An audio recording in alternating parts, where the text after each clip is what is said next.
Okay, Mayor Kathy Patazero Perry. Good evening. Safety Service Director Barb Sylvester. Present. Auditor Jane Ferraro. I'm here.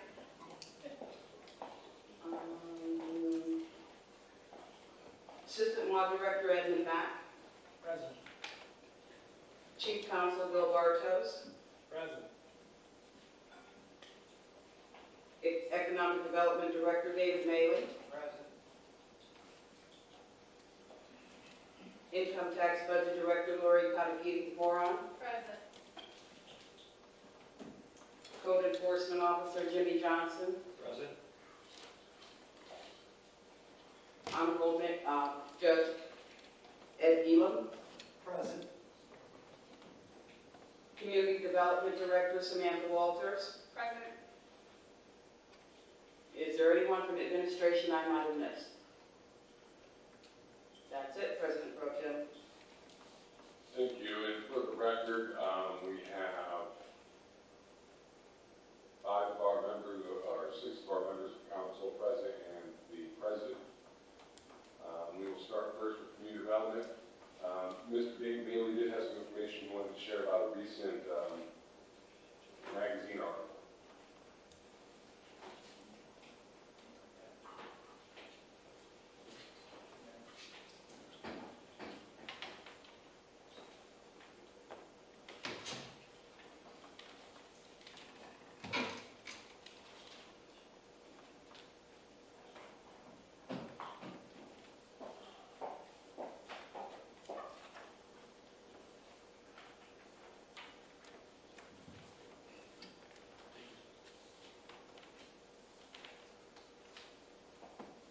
Thank you.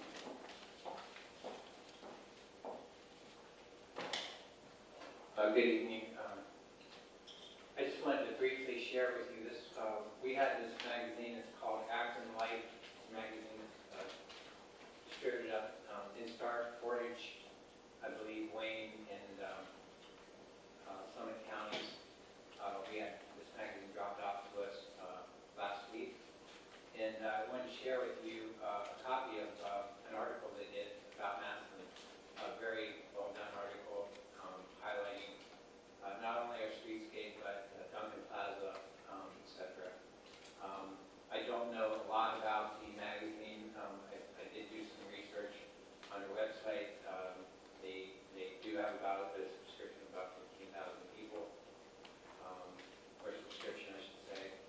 But wanted to share that with you because it really does. The pictures are really good. It really does do a nice job highlighting our downtown area. So we wanted to share that with you. Thank you. The other business that we have is the police prayer resolution reversing the decision of the Massillon Zoning Board of Appeals made on June 23rd, 2022, approving a variance, case number 2022-8 from the Massillon Zoning Code, allowing an applicant to build 2-story with a loft, single-family dwelling on a vacant parcel, which is zoned R1 single-family. From my understanding, on this matter, we can either sign it, put it on the agenda, which would then have council move through the process. We have 30 days or 60 days. I believe it's 60 days to take action.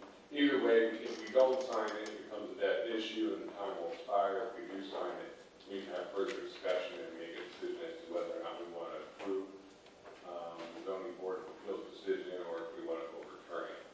I'll conduct the discussion. Mr. Sneed, do you have any discussion related to this? Do you believe are you inclined to sign as a member of the committee? Anybody else have any other discussion? Mr. Rankin? Thank you, Mr. Lewis. So was the variance approved by the zoning board of appeal? Yes. So we're reversing their decision approving it. Correct. Is there a reason why? Because it's I think the major issue that some of the owners had with it was a 4-foot instead of the 8-foot variance all on the one side. So on one side setback. Yeah. Was a major set of concerns. From what I understand, everybody's withdrawn their appeals, so if there's no pushback against it, I don't see any reason to go against it. And Mr. Johnson, speaking for us? Have you and the other, the one holdout still appealing it? Yeah, I believe there may be one holdout, Diane. Mr. Best withdrew his Yeah, appeal, but the other two I have not heard from. They are not present here tonight. and again, if you would, or I can bring you pictures the next time around, that is a vacant lot on that street. There are backyards, so that lot does not have any structures on the side of it. There would not be any structure to the right or left of it on that parcel. So that 4-foot, 8-foot concern was not a concern of the board. Right. Okay, at that point. It would not be against another structure, garage or otherwise. Yeah, like I said, all the appeals that, to my knowledge, have been withdrawn, so if there's no pushback against it, I don't see any reason to debate it. Mr. Terry? That just begs the question, if there's nothing there now, were there concerns that someone might want to use them? Well, it would be, if somebody wanted to put a structure on their property, it would be in their backyard, it would have to be a garage, a shed, or something like that, but not a house, not another home. This is the last vacant parcel on that street, like this. So, any- And again, we have approved these type of variances for habitat throughout the city in the past. So we need to be careful in our minds where we go with it, in the fact that we have to, really scrutinize each individual variance coming forward on this. We allowed Habitat and other homeowners to build their homes with these types of setback requirements and side setback requirements. Given them variances before. Well, I'm inclined to sign it and have it brought up on Monday. And then that way, if the two people that have appealed it have not withdrawn their appeal officially would like to, they can do so by Monday, or they can arrive here on Monday and state their reasoning, and then we can be done with it.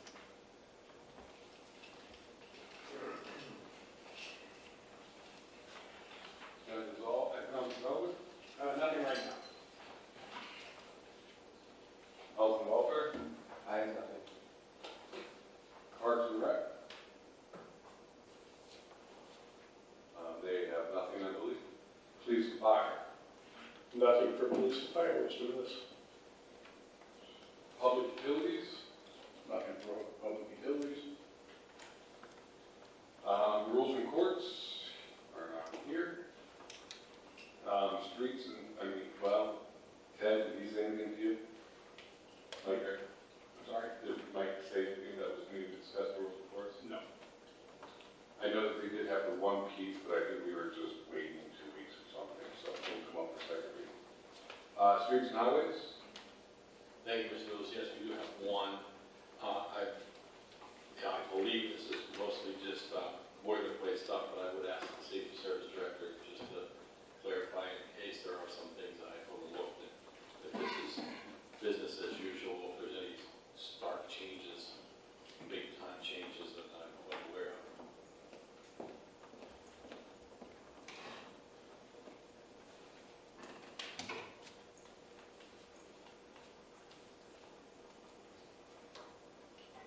Good evening. Yes, you are correct. This is the salt co-op program that the city does go into for salt for our street department. It is correct. No major changes or anything? No major changes at all. The dollar amount change is an increase of about 66 cents per ton for the first year and about 67 cents for the second. So it's very close and in line with where we've been in the past in this co-op program Thank you. with the county. Any other questions? Yes. This is just pretty standard, just random curiosity. Is this price locked in or is this adjustable? It's reflect in them. Yes. Thank you. You're welcome. Thank you very much. Then we will just move this forward for Monday. Thank you. That brings us to finance. First piece I want to bring up is please prepare a resolution to approve the attached 2023 Stark County tax budget for the city of Massillon. The tax budget is required by the Stark County Budget Commission to be approved by and filed by August 20th, 2022. There is no request for emergency language. I'd like to see us pass it next week. This is not an official budget of the city of Massillon. This is simply letting the county know what our anticipated budgetary needs could be, also known as a wish list. We do have Ms. Ferrer here, if you would be willing to speak to it more. Dr. Ferrer? Exactly what it is. It's just a wish list. It isn't what our official budget is or anything. You'll be getting that probably mid-October from our budget director. This is just what we have to send over to the county every August, and it's due in the beginning of August. So if you would please pass it at the next council meeting, I certainly would appreciate it. Anybody have any questions? We do this every year. All right. And Oliver, you said you had an announcement you wanted to make? I do have an announcement. I want you to know that we have completed our 2021 audit for the city of Massillon. And for the 5th year in a row, we have had a perfect audit. Now, that isn't all just my office. That is all of the departments in the city of Massillon, because they audit all of the different departments. They audit the courts, they audit the clerks, they audit all of the mayor's departments. And it's because of the cooperation from those departments that we come out on top every year. They follow the rules, they do what they're supposed to, and they check with my office. They work well with my magnificent office, and I just want to say how proud I am of our city, because this is quite an accomplishment. Yep. So thank you for allowing me to say that.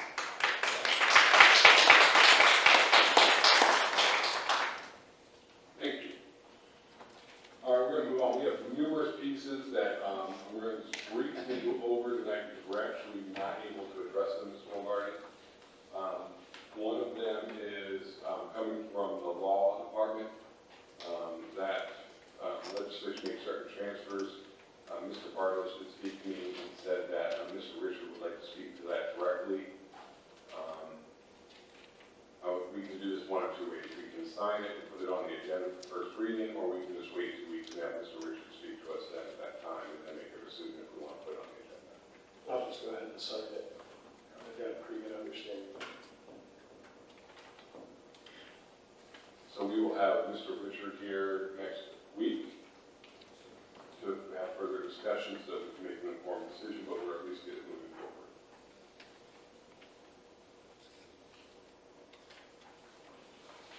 The other pieces we have, these are all the ones that have to do with the economic development grant. It's a transfer in and out. The appropriation is $60,000 and the crack pots for $6,000. We are still waiting for a piece of legislation to go through Economic Development Committee, and we are waiting to hear from the business who is requesting. So we are going to hold off on this for 2 weeks and let those things come together and discuss that in court session. So Diane, those will be at the back after the transfers. We will not be signing. All right, so this next one is please prepare an ordinance to appropriate from the unappropriated balance of 1206 Community Motor Vehicle Tax Fund for the following: Hills and Dales Road rehab. The additional funds are to pay for the Hills and Dales Road 60-inch pipe replacement project. Who do we have here that can speak to this?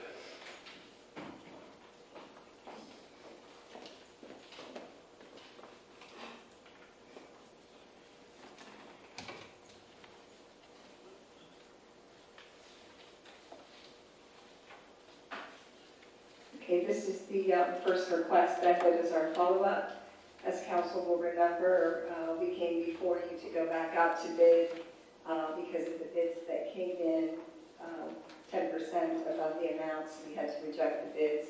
So we came to this council and requested to go back out to bid and requested the additional funding So the first one that you see here, this is the Hills and Dales, that we have the 60-inch pipe that we need to replace out there. So this is the additional funding then. On that project, we did actually have 2 contractors that did bid this time. And so this additional funding is for the lowest bid then that came in from Langer. Are there any questions? I'll be signing. And I did have them attach a detailed sheet to the back that I should break down for you as well as the cost. I'll sign that on the agenda for Monday. The next one, I'm assuming is similar, street resurfacing project. That's correct. That's our street resurfacing project. Anybody have questions regarding that? And I will make note of it too as well, the council, that this of course will push the contract back a little bit further. Commencement dates will be a little bit later, and completion dates will probably be into the spring of next year. That's where they get everything finalized. But we did also have two contractors bid on that one as well, which was better than what we had the first time, as you remember. All right, and then we have the St. Andrews drainage. And that's the same thing, yes, as well. We did only have one contractor bid on that one, but again, it did come in within the 10% threshold. So that's why we came to council for the additional funding and to award that. I'd also then like to let council know that the other one that we came back to council had to go back out to bid for was for Castle West. The roadway improvements, that project up there, project number 2, we did not receive any bids on that project. So we are going to go back out and try to bid it again, kind of extend it out a little bit further. Maybe it wasn't bid on by contractors because they had too much other work in front of them. So engineering is going to go back out to bid. So we're going to try to see if we can extend the dates out a little further, if it may be more attractive to some other contractors then. So we can definitely keep it out there as a part of it. Also, while we're under that piece of it, I know last week I did give everyone an update on the Wales Road project, and that ODOT had given a notification to the contractor about the delay there. So we did receive a letter then on Friday, which was the due date of their response, the 22nd. We did receive a letter back, basically that said they are going to begin on August 15th. So I'll give you that update as well. Do we expect, one lane at a time being closed down or full closure or anything like that? It's not supposed to be full closure. That's not how the contract was written in, so. But probably avoid it if you can. Yeah. Thank you. Well, the next piece you're probably going to be up here for as well is police overtime appropriation of $150,000. If you want to speak to that. I can, or the budget director can, is September for both of us, or? Whoever can find the answers. Okay. She probably got a lot. The notes there, she did the funding piece of it.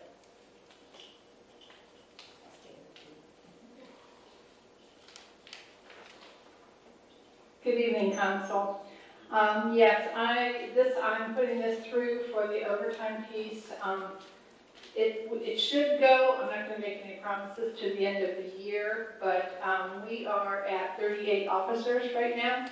And as we all know, the less we have on our force, the more overtime drives the overtime piece. So we are in the process of filling all the positions that we need to have.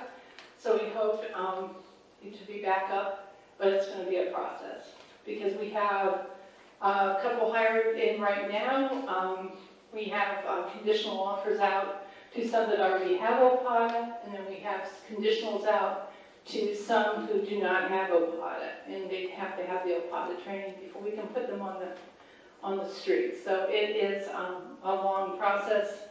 The Safety Service Director and the police force have worked hard to get these interviews done, but it will take us a little bit of time. Now, do we know for our officers, are they like, maybe Sleuths or Sylvester, do you guys think? 2 shifts in a row and then you have to stop, kind of concept. Does that make sense? Yes. So they can only work 2 shifts and then they have to come off shift. Just to make sure, I'm more worried about their safety and that they're taking care of themselves. That's correct. And partially the overtime has to do with our minimum staffing. We want to make sure that we have plenty of officers on each shift for safety. Anybody else have any questions? Thank you. Well, I have it, Lori. First of all, Always. do you think in either the next work session or the one after that, you give us an update on income tax collections and just give us a general discussion of how you go yard recommendations? Yes, I can do that. Next work session or? If you're ready within 2 weeks, we'd appreciate it. Okay, I am on vacation 1 week in August, so let me look at to see what date that is, but that's no problem at all. Reach out to me, let me know. Okay. Thank you. All right, we now have transfers. In the health department, reduced service and contract by $1,200, placed in travel and seminar, and this is the line of budget. Just stop me if you have a question. Legends, reduced capital improvement by $42,000, placing $5,000 in the pro shop, $7,000 in gas and oil, $20,000 in golf supply, $10,000 in golf service. This is to realign the 2022 budget to accounts listed above. Ms. Ferrari, do you have any more insight on this at all?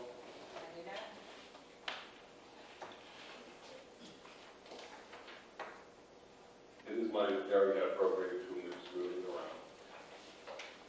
Street department, reduced city collection fees by $15,000, placing the service and contract to align budget to cover expenses for the year ending.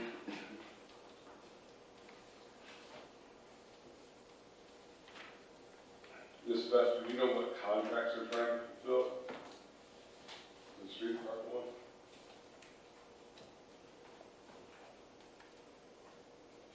No? I'm just curious, if $15,000 coming out of the collections and going to the service and contract.